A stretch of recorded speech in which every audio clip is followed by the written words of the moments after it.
You see F overlay here. It'll highlight and bring Ford to the forefront. And Apple over here, and it'll bring Apple to the forefront, and you can see all the indicators for it. So there's your overlay. Autocycle charts. You cannot view more than one chart at a time, but you can cycle them. They will sit and just scroll through. Defaults to 2 seconds. So you can have this just scroll through automatically. And under view at the bottom is refresh rate. That is for the scrolling. You can only go between 1 and 10 seconds in here. So if I up it to 4, I click OK, and it'll sit on a chart for 4 seconds before it scrolls to the next one.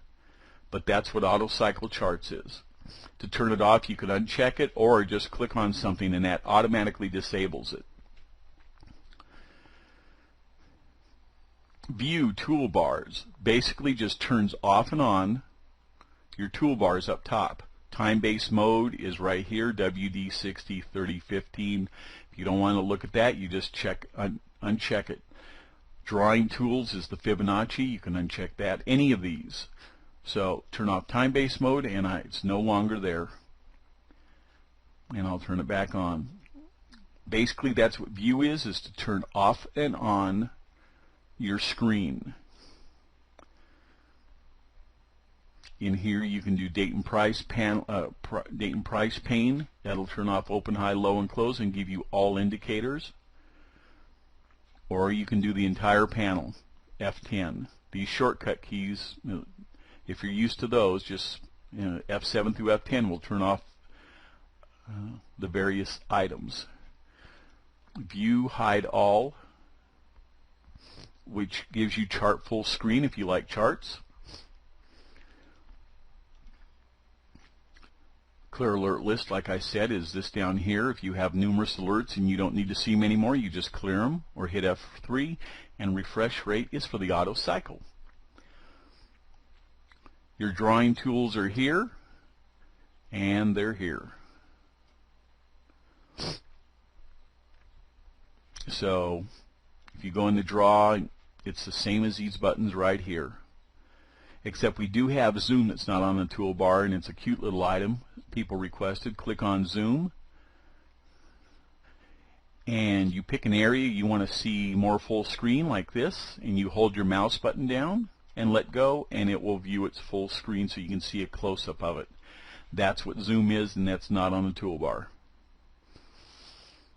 You turn zoom off, and it's still there.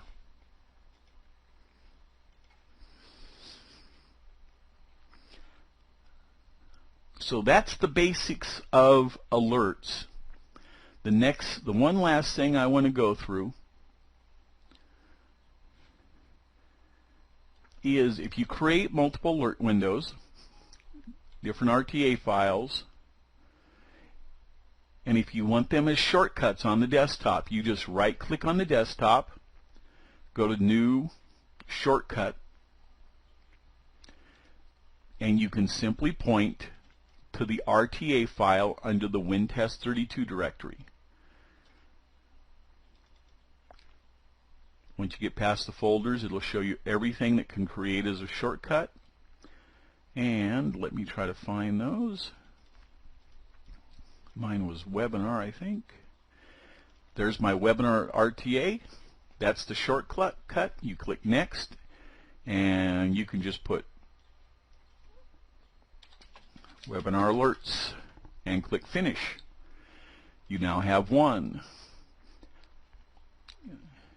Go back to right click on the desktop and go to New, Shortcut. Again, instead of typing a location, I always browse. I go back to my computer, local disk C, and open that up, WinTest32, and scroll down and look for my next RTA file. Dow 30. Click OK. Location's in there. Click Next. This is nothing but the name that appears on the desktop, and you click Finish. Now you got two of them.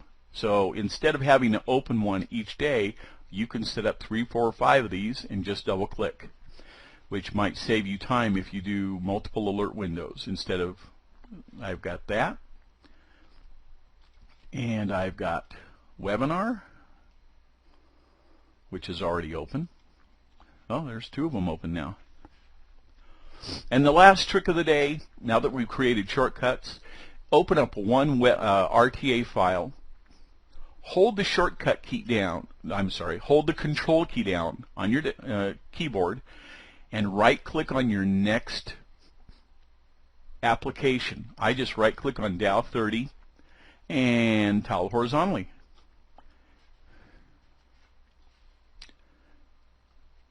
Let me close this webinar.